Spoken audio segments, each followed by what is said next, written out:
Assalamualaikum warahmatullahi wabarakatuh. Insan Maslahah, balik lagi di podcast Maslahah, di mana kita di sini akan ngobrol santai sambil belajar dan menggali perspektif dari para pemimpin dan insan perusahaan.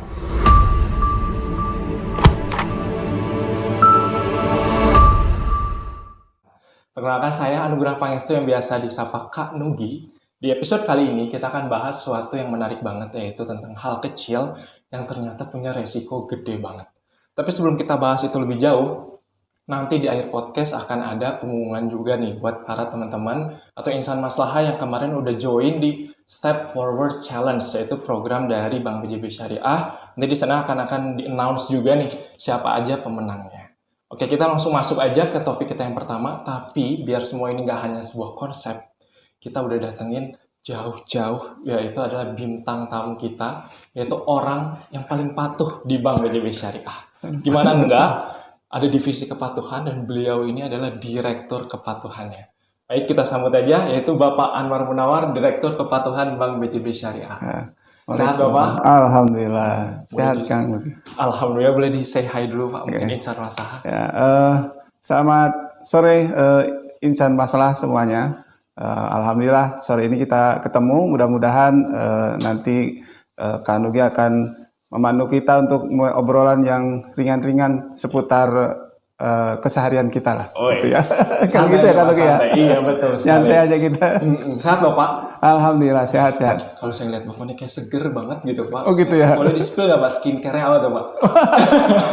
Karena sekarang lagi rame tuh Pak, orang seger dikit langsung di kakak punten skincare-nya apa dong di-spill gitu. Kayak kalau panen udah pasti air wudhu ya Pak, 5 kali udah pasti. Ya natural aja lah. Natural. Nggak pernah pakai skin kayak gitu tuh. Iya.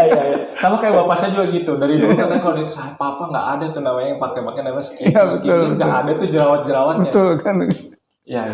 Ya, jujur Pak, mungkin termasuk saya juga nih Pak, kalau insan masa di luar sana, kalau ngomongin kepatuhan, apalagi direktur kepatuhan datang nih, wah pastinya ada sebuah fraud lah, atau misalnya ada audit lah dan sebagainya. Nah kita mencoba nih Pak, menggali sisi lain dari Bapak di luar kepatuhan Bapak nih Pak, ibarat gitu ya. Kira-kira mungkin weekend inilah, atau Bapak sekarang lagi sibuk apa nih Pak, atau hobinya nih yang baru apa nih kira-kira, mungkin bisa di-share nih pada insan maslahah di luar sana. Kalau hobi ya, terus terang saya tuh kalau olahraga lingkupnya terbatas mungkin ya, apalagi sesuai dengan apa ya senioritas barangkali ya, mungkin dulu sepedahan gitu ya, sepedahan sempat, tapi situasi sekarang kan sudah kurang kondusif lagi di jalan. Ya akhirnya ya saya kayak teman-teman jalan kaki. Pengen lari nggak boleh katanya, nggak boleh lari saya. Tidak boleh lari dari kehidupan. Jadi saya di kehidupan harus dijalanin aja gitu kan Nugi. Tapi saya sering lihat Bapak lari kok waktu itu kalau ada event gitu Bapak ikut. Ya gitu, jalan sih sebenarnya. Gitu kan. Kalau olahraga. Aktivitas lain ya normal biasa-biasa aja. Tidak ada yang istimewa rasanya.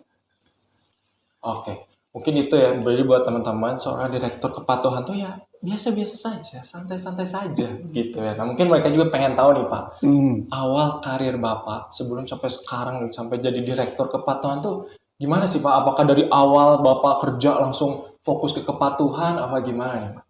Oke. Pertanyaan ini bisa dijawab seharian nggak selesai ya. Tapi juga bisa dijawab dalam beberapa menit selesai. Kalau melihat ke belakang flashback ya sebetulnya saya juga masuk ke BJBS itu tidak langsung pegang compliance itu ya. Governance risk compliance saya baru tahu mungkin kisaran di 5-6 tahun belakangan gitu ya. Dengan sekarang periode 3 tahun plus sekitar 7 tahunan lah kurang lebih. Kalau memang menekuni secara lebih fokus, karena waktu itu saya dipanggil ke pusat untuk diamanahi memegang divisi kepatuhan. Sebelumnya karir saya tuh sebagian besar di cabang kan. Jadi di cabang dari mulai staf paling, saya teman-teman lah ya, staf mungkin sekarang tuh kalau disebut dulu mah golongan 1 kali ya. Kalau sekarang tuh grade-nya grade 1 barangkali ya. Clerical dan seterusnya, saya jalanin aja. Kemudian pindah-pindah juga, saya sempat juga kan kampung saya di Majalengka sana ya. Kemudian tiba-tiba dipindah ke Bandung dipanggil. Kemudian dari Bandung ke Cirebon, dari Cirebon ke Serang, bolak-balik lah seperti itu. Dari situ banyak membentuk lah ya, artinya apa namanya itu sikap kita terhadap hal tersebut. Nah, tapi yang jelas kalau balik lagi ke pertanyaan, apakah saya dari awal apa tidak juga.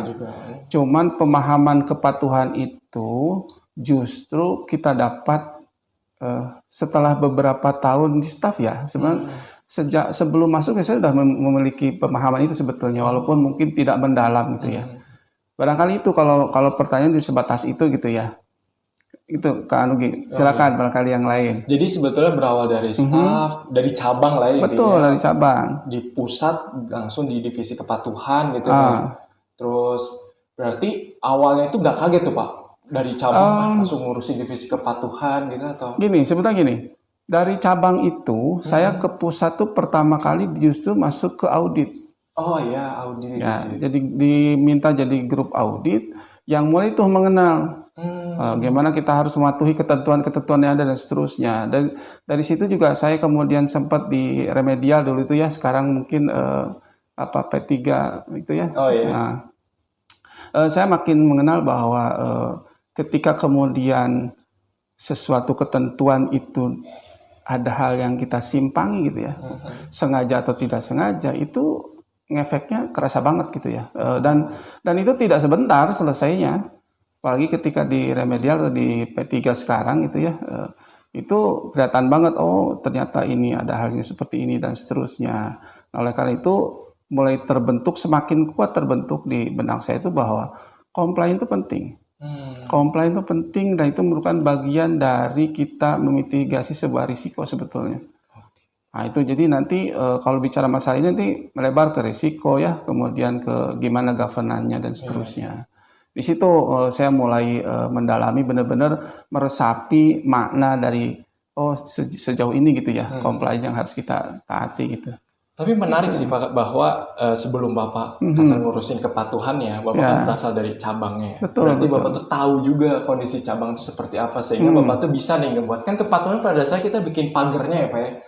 Kan kita sebelum bikin pagar tetap harus tahu dulu keadaan di cabangnya seperti apa, atau perusahaan seperti apa. Jadi mungkin kayak komplit banget gitu Pak kalau orang kepatuhan.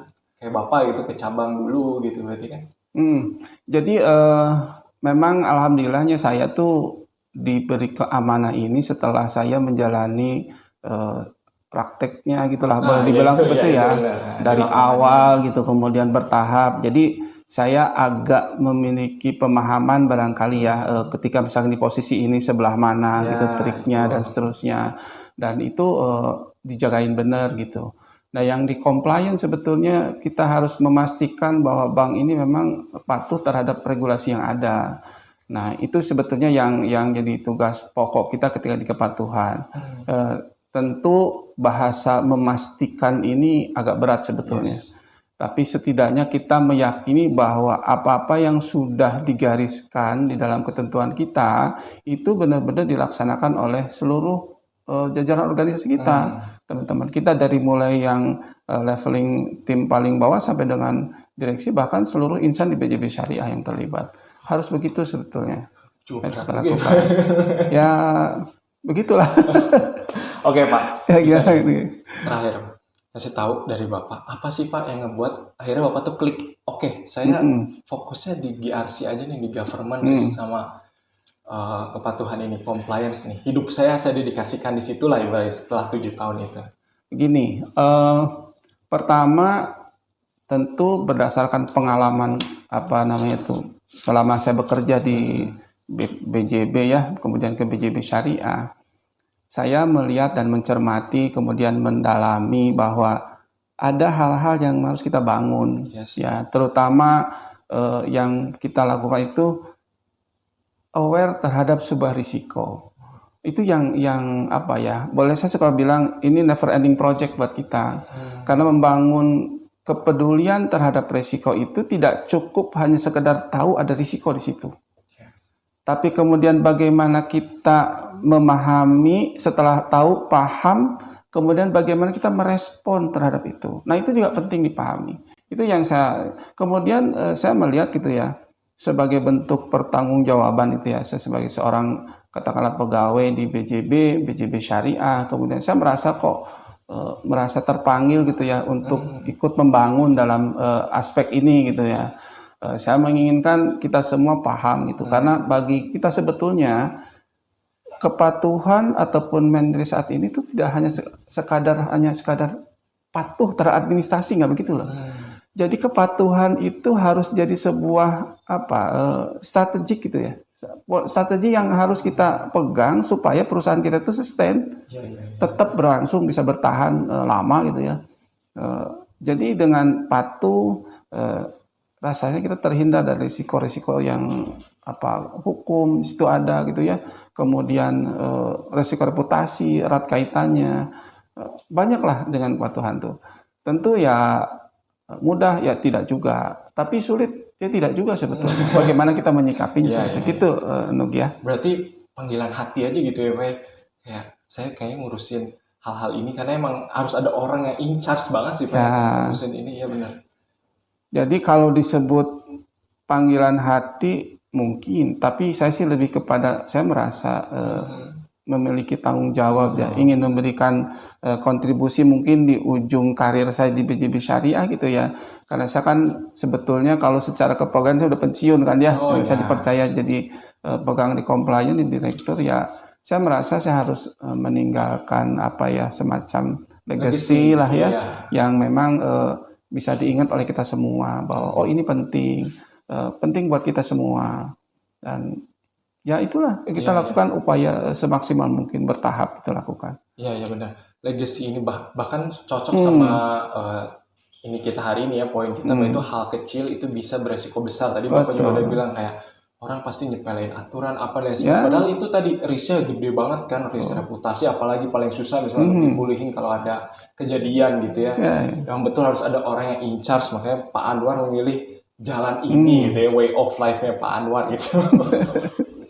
Oke Pak, masuk ke proses kepatuhan ya Pak. Jadi banyak Pak, saya dengar nih, orang-orang tuh mikir bahwa aturan atau yang mungkin compliance gitu ya, itu tuh kesannya kayak menghambat kerja nih Pak. Nah, gimana sih Bapak ngelihat benang merahnya atau titik tengahnya lah ya, titik temu bahwa kerja cepat sama kerja aman, itu gimana tuh Pak? Apakah mereka ini emang terpisah apa gimana nih Pak? Kalau perspektif Bapak sendiri gitu. Baik, sebagian orang memandang bahwa harus patuh tuh bikin ribet gitu ya. Itu. Bikin kok ngehambat banget gitu, bisa cepat. Saya pikir harus kita melihat dari perspektif yang lain barangkali. Kalau kita kemudian pada satu saat merasa bahwa ini ketentuan kok bikin kita nggak bisa bergerak bebas gitu ya. Maka menurut saya yang harus kita lihat itu, ini esensi ketentuan dibuat itu buat apa sebetulnya. Sepemahaman saya, setiap ketentuan yang kita atur itu untuk keamanan kita semua. Jadi ketika kita membuat ketentuan dan dipatuhi, maka jaminan bahwa kita akan aman itu harusnya ada di situ. Misal, ketika kemudian sebuah sistem operasional prosedur disusun, SOP disusun ya. Katakanlah misalkan ketika kita mengelola sebuah melakukan pembiayaan misalkan, harus melakukan kunjungan kepada nasabah, kemudian melakukan cek lingkungan atau konfirmasi kepada pesaing maupun kliennya mereka gitu ya. Itu semua kan dimaksudkan untuk kita lebih paham supaya pembiayaan yang kita keluarkan itu berjalan lancar. Jadi kalau kita memandang misalkan bahwa itu dibuat untuk kepentingan kita sendiri, keamanan kita sendiri, harusnya ribet itu tidak ada. Ya, bahkan justru ada dorongan melakukan hal itu dengan sebaik-baiknya. Karena kalau misalkan ketentuan tidak dilakukan, mungkin risiko-risiko yang kemacetan lah, kita misalkan bisa diakalin sama nasabah kita, itu mungkin bisa terjadi, yang menyebabkan pada akhirnya pembiayaan yang kita salurkan bermasalah, buat kitanya juga kondisi kinerja kita jadi kurang bagus gitu kan ya. Dan ini juga akan menghambat segala-galanya gitu. Jadi menurut saya ketika kita sekali lagi ketika dalam posisi merasa di ketentuan ini bikin ribet, ya coba didalami dulu ya. ketentuan ini apa sih dibuatnya? Oh ternyata buat ini. Insya Allah kalau kita paham dengan benar tujuan dan maksudnya, saya sih yakin ya kita akan dengan senang hati melakukan itu dengan optimal. Itu. Nah tentu ada beberapa hal yang nanti kita review, ternyata setelah kita upaya maksimal tidak bisa dilakukan, itu tidak menutup kemungkinan untuk direview masalahnya seperti apa dan seterusnya. Gitu. Ya mungkin menarik tadi kata Bapak bahwa kepatuhan atau aturan itu pada dasarnya itu keamanan kita sendiri ya Pak. Betul. Nah mungkin Pak karena lingkungan kita juga kali ya belum terbiasa dengan yang namanya long term investment gitu Pak. Jadi semua berpikir itu short term gitu Pak, atau short gratification, instant gratification kita tahu ya Pak ya. Jadi kita tuh pengennya jualan aja dulu gitu, tapi nggak mikirin ke depannya. Padahal tadi mungkin kata Bapak ya kayak jaring pengaman gitu ya untuk si kepatuhan itu sendiri atau SOP makanya dibuat kayak gitu ya. Jadi buat teman-teman tuh ya selalu berpikir jangka panjang. Jadi apapun yang kita lakuin, nah Pak Anwar ini dan timnya atau kepatuhan itu telah menjaga itu semua. Jadi harus diambil esensinya bahwa kita harus terbiasa untuk berpikir long term investment. Ya benar banget. Ya, kurang lebih seperti itulah ya. Mirip-mirip tuh berarti. Mirip. Sebetulnya kan ada tujuan mungkin jangka pendek juga kita akan menikmati itu. Jangka panjang misalkan nih teman-teman ya, ini teman-teman saya ingin mungkin ngasih satu case gitu ya, satu contoh barangkali terkait dengan compliance ini. Compliance itu kadang-kadang ya tidak hanya hari ini kita bisa nikmati. Tapi ketika kemudian bahkan kita sudah pensiun sekalipun, ketika dalam pekerjaan kita ternyata ada hal-hal yang tidak comply, itu berisiko buat kita. Coba teman-teman mungkin ingat ya, ada beberapa kasus ada di teman-teman kita yang katakanlah mungkin tidak sengaja, bahkan tidak sengaja sekalipun dia berisiko dengan aparat penegak hukum yang ada. Tapi kalau kita benar-benar hati-hati sejak awal, kemudian menjaga diri dengan baik, kalaupun ada permasalahan, ya karena kita sudah patuh sesuai, insya Allah itu selamat kita. Kurang lebih begitulah ya, contoh nyatanya gitu loh, kurang seperti itu. Tuh, bahkan dikasih contoh sama Pak Anwar jauh banget, bahkan kalau kita sudah pensiun pun bisa aja masih ngikat ya benar. Iya tuh, langsung dikasih contoh paling ekstrim. Jadi buat teman-teman jangan sampai mikir compliance atau aturan itu bikin ribet, tapi sudut pandangnya harus diganti bahwa ini semua itu adalah jaring pengaman kita semua gitu. Ini tuh long term investment kita kayak gitu.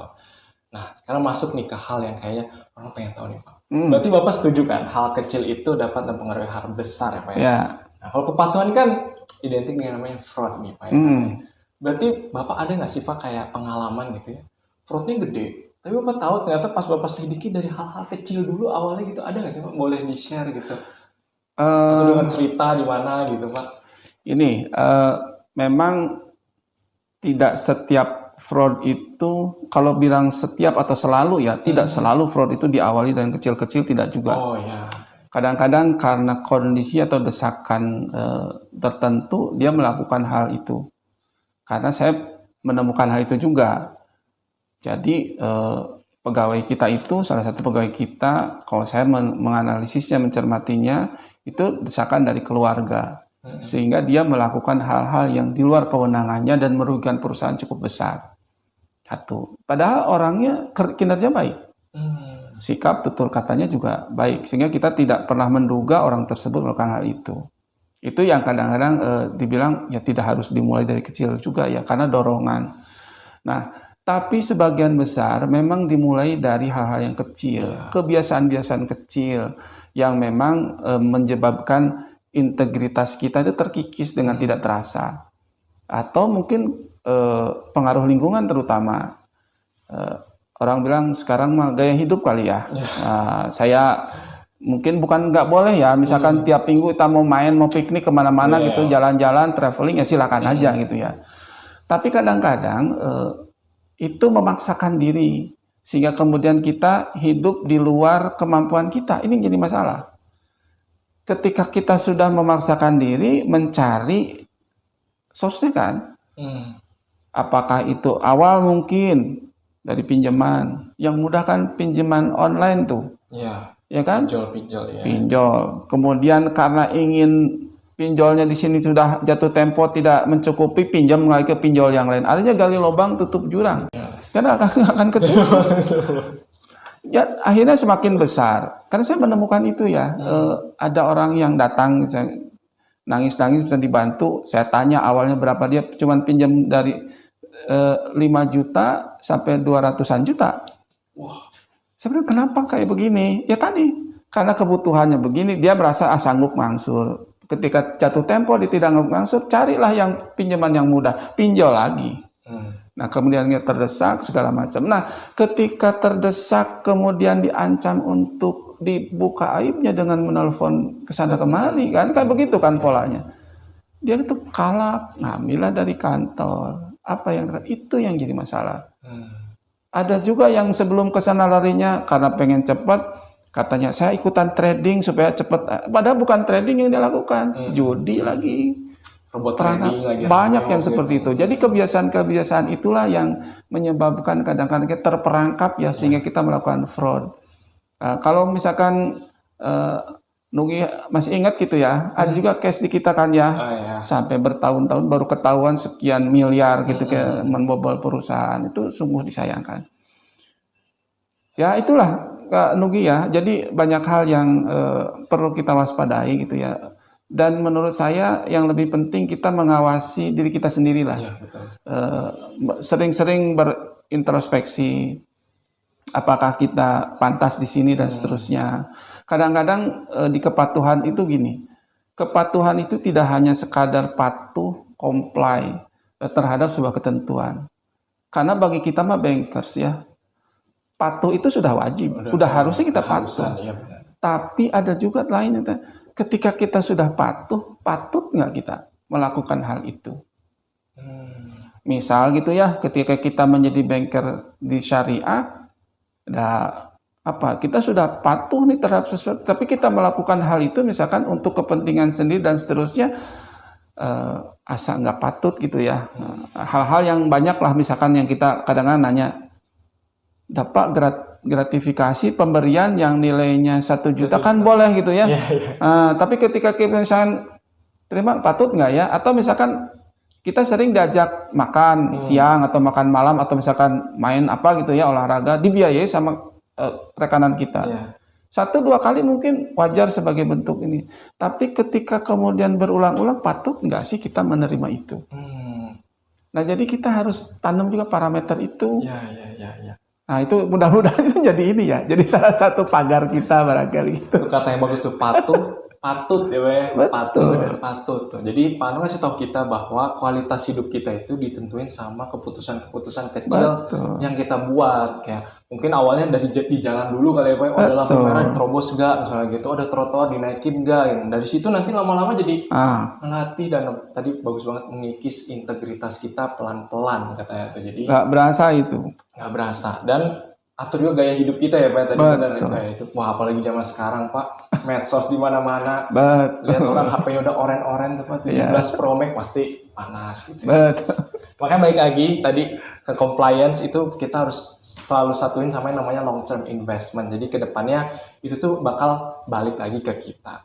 Terakhir nih Pak, sebelum kita masuk ke pengumuman forward challenge nih Pak, ada nggak sih tips buat dari Bapak nih ya, sebagai direktur kepatuhan, apalagi yang sudah punya pengalaman di kepatuhan yang udah banyak banget gitu, biar kita tuh tetap profesional dan patuh, tapi nggak kaku nih Pak dalam melayani nasabah. Nah ini Pak yang biasanya nasabah kan maunya ribet banget sih ini gini-gini gitu. Tapi gimana nih Pak caranya nih Pak?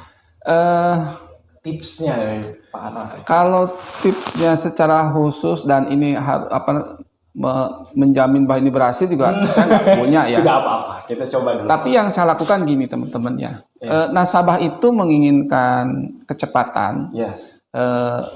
Layanan terima itu memang sudah umumnya seperti itu, lumrah lah.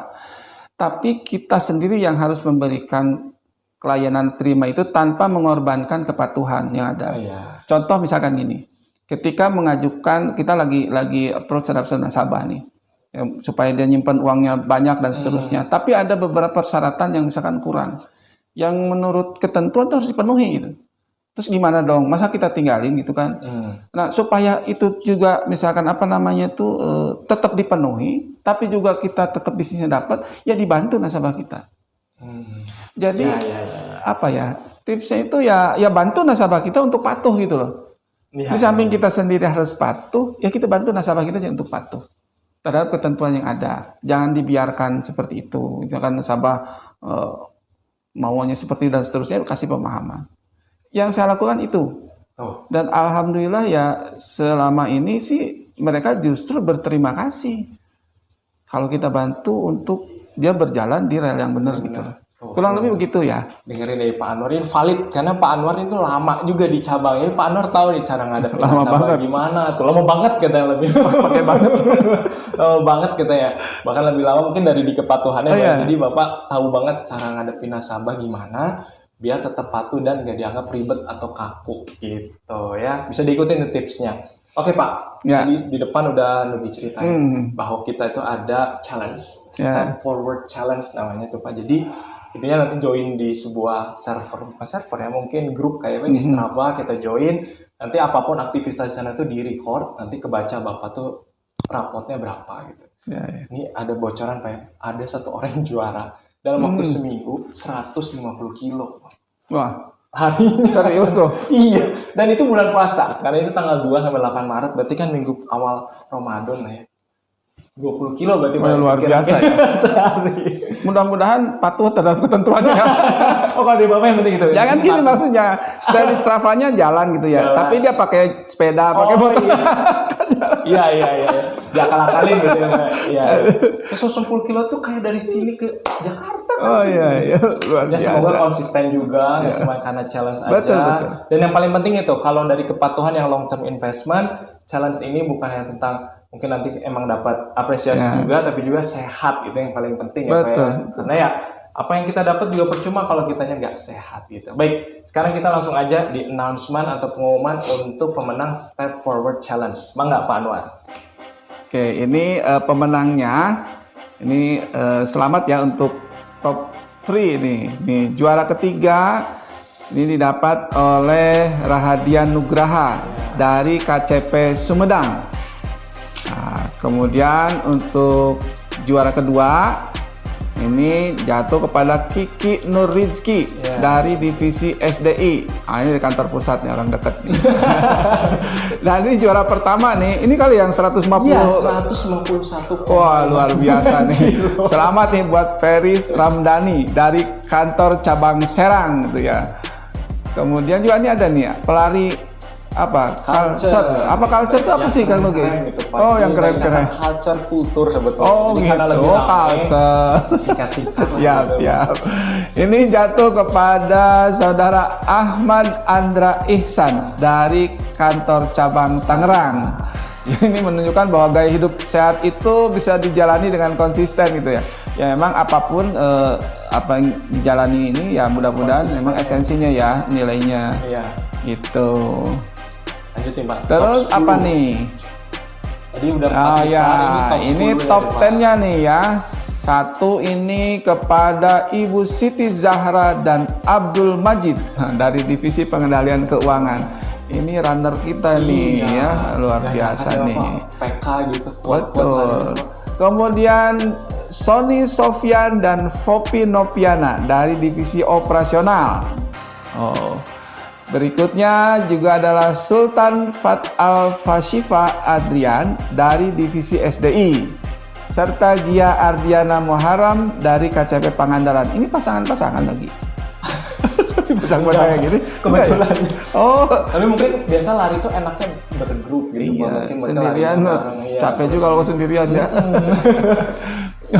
Baik itu teman-teman ya, semoga ini bisa jadi motivasi nih untuk insan masalah kita semua ya, agar tetap aktif menjaga kesehatan kita terutama, dan tentu tidak hanya setelah ini tapi ya konsisten dilakukan ya. Makasih juga buat tim selamat ya.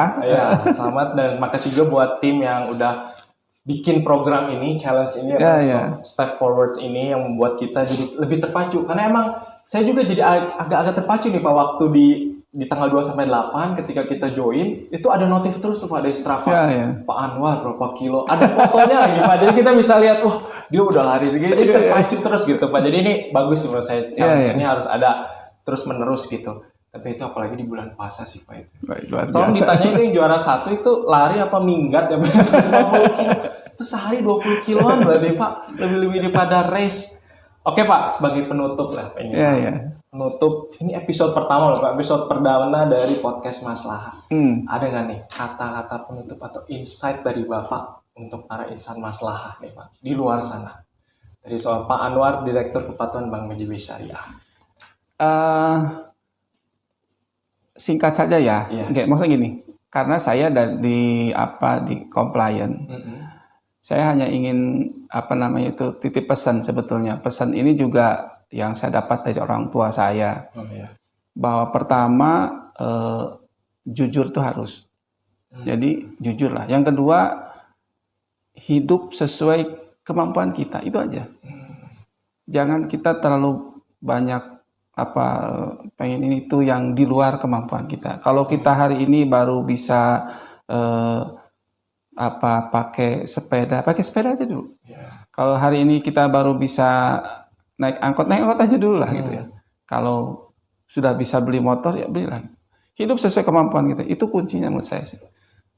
Ya. Itu karena kalau di luar sampai bergeming ya Pak. Sampai benar lagi. Ya, jadi jujur dan juga sesuai dengan gaya hidup kita. Jadi dari sekarang tuh ada istilahnya stoik Pak. Pak Anwar udah dari dulu guys. Jadi sesuai dengan apa kemampuan kita, atau kita hanya pikirin atau lakuin apa yang di dalam kontrol kita kan. Nah ya itu, jangan lihat gaya hidup orang atau apapun itu di luar hal yang nggak bisa kita kontrol. Tapi ada satu lagi Nugi ya, yang saya tambahin nih. Konteks itu dalam jagain kita supaya kita tidak punya pikiran aneh-aneh lah ya. Betul.